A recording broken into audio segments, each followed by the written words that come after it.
Comrades, I'm sorry I was late this morning. I had an urgent call. I had to take it, so I'm here now. Yes. Greetings, comrade. My name is Romina Beitseen. I'm from the Campaign for International Cooperation and Desarme, short CICD. Louder. Louder? Okay. I acknowledge that I come from a colonial land that was invaded and where the indigenous people's sovereignty has never been ceded. Now we are confronted by another colonization, this time by United States imperialism. At this time, our solidarity and activities are focused on the struggle of the Palestinian people. The Palestinian people's will to live is stronger than Israel's will to kill. We struggle for a ceasefire, but we must campaign for future, establishing sources of aid and for the establishment of an independent Palestinian state. The Israel state of Zionist inhumanity, system of apartheid, occupation and genocide has been exposed. Also has shown the involvement of the Western imperialist nations and military-industrial complex in these crimes, including Australia. The international movement of solidarity with Palestinians represents a rejection of the reactionary lies and imperialist propaganda machine. This is also to let you know that this is my first visit to beautiful Cuba. I have the pleasure to say that the CICD acknowledges Comrade Miguel Diaz-Canel, President of Cuba, and express our appreciation of the great responsibility he has inherited from leaders of the revolution, in particular Comrade Fidel Castro. We also salute Fidel and Raúl Castro, Che Guevara, and the many other historical leaders of the various socialist revolutions 90 miles away from the United States. Despite criminal US blockade on Cuba, which has tried to destroy the socialist revolution for more than 60 years, Cuba has shown through its peaceful building of friendship and solidarity in education, medicine, and sharing of the technology and personnel with other countries its great revolutionary spirit.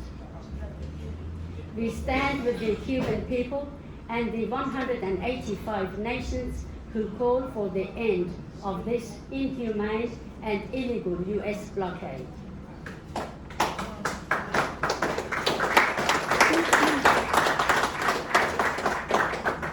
At this conference against the occupation and intimidation of foreign military bases, we call for a campaign and solidarity to get the US base out of Cuba and the return of Guantanamo Bay to the rightful owner, Cuba.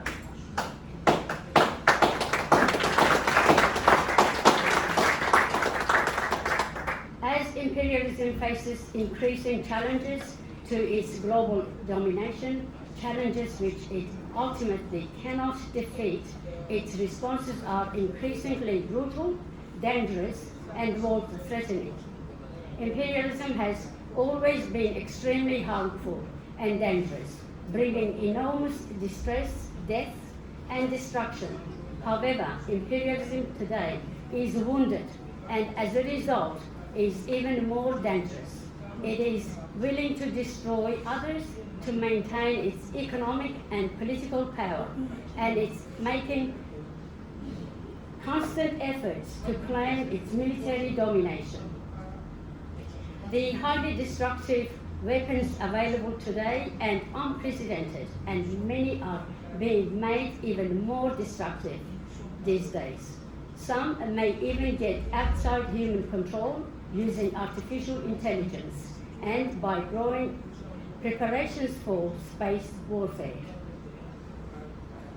The present stage of imperialism is also marked by an unprecedented capitalist-made environmental crisis.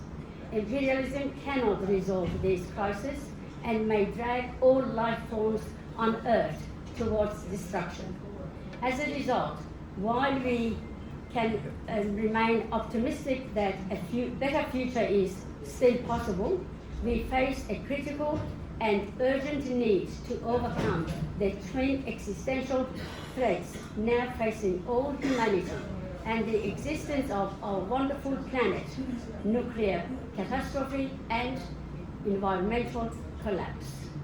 These twin threats are evident in many ways, including in the US military bases in Australian soil. For over 70 years, successive Australian governments have welcomed US military and intelligence facilities set up on Australian territory. In the recent decade, however, this process has intensified to an unprecedented degree, undermining Australian peace, security and sovereignty. Militarising Northern Australia, the US-Australia has got an agreement called Force Posture Agreement, which was signed in 2014, which provides the legal basis for the comprehensive US militarisation of Australia, especially the North, setting up Australia as a US forward base from where they launched the next war, which we all know which one that would be, China.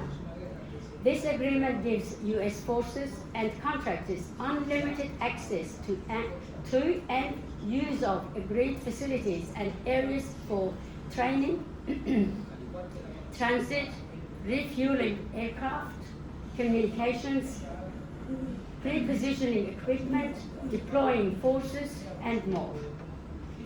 These agreed excuse me, I need a bit of water.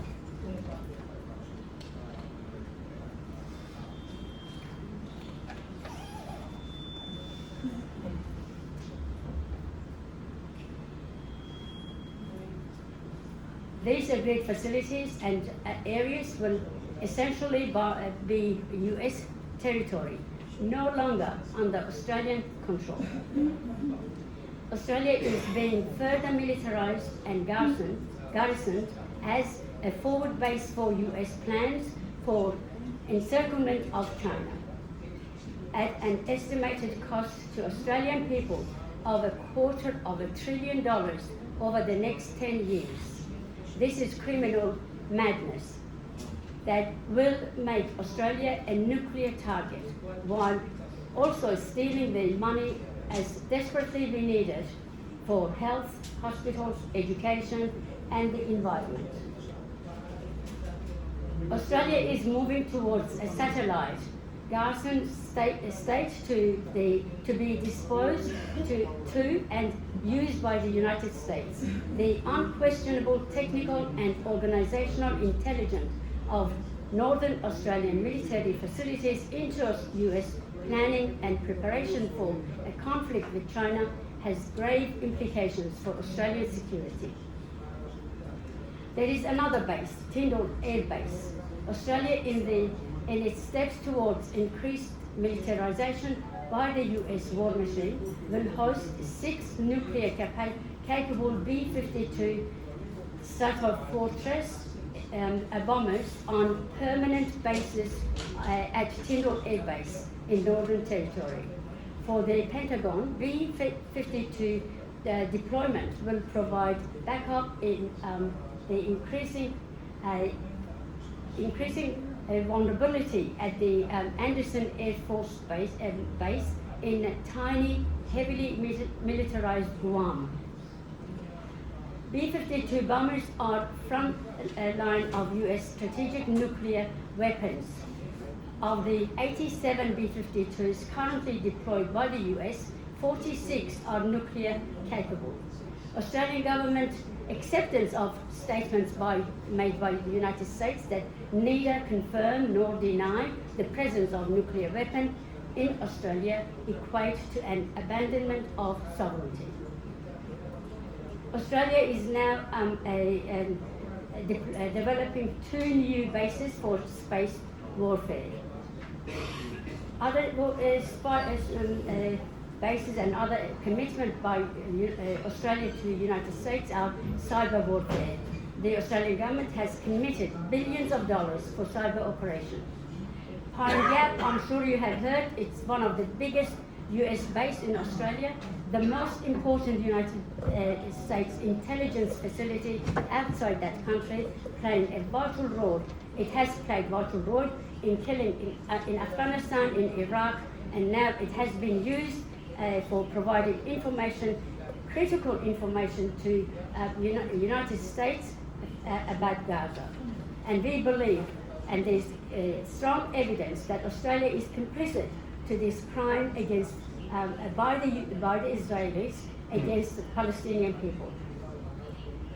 So I'd like to confirm what we know is that the historical record of the US shows that signal intelligence from satellite control through Pine Gap are being sent to US, and US has got agreement with Israel, which they passes all this information gathered from Pine Gap to Israeli government. Environmental implications. So all this, it has affected and it will affect our environment, which the funding, it goes more and more into military facilities. There is not much fund for the security and for environment. The AUKUS decision to buy nuclear-powered submarines will cost Australians $32 million a day for the next 30 years.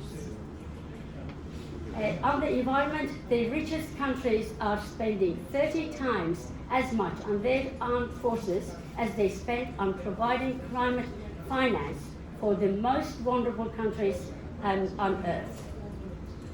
So we have to fight for our lives, for our environment. To do that, we need to work together to save our environment and save our lives. We must reverse the current path towards a war between US and China, which would be a disaster for the climate and for all other reasons that everyone would guess what they are. Preparations for war distract attention and funding from where it is most needed, and that needs to be addressed, and that needs to be addressed in a global cooperation to address all these common threats. The chaotic nature of the capitalist system are not going to solve these important issues. The capitalist system will drag us all and the environment into much more disaster than what it is. Socialism offers the scope and means which capitalism does not have for solving the environment crisis and to deliver to workers a peaceful and sustainable planet. Thank you very much.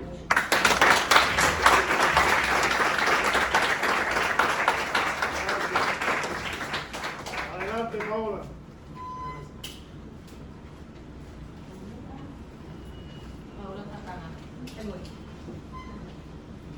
Y después de Paola, Lidia Pardiso.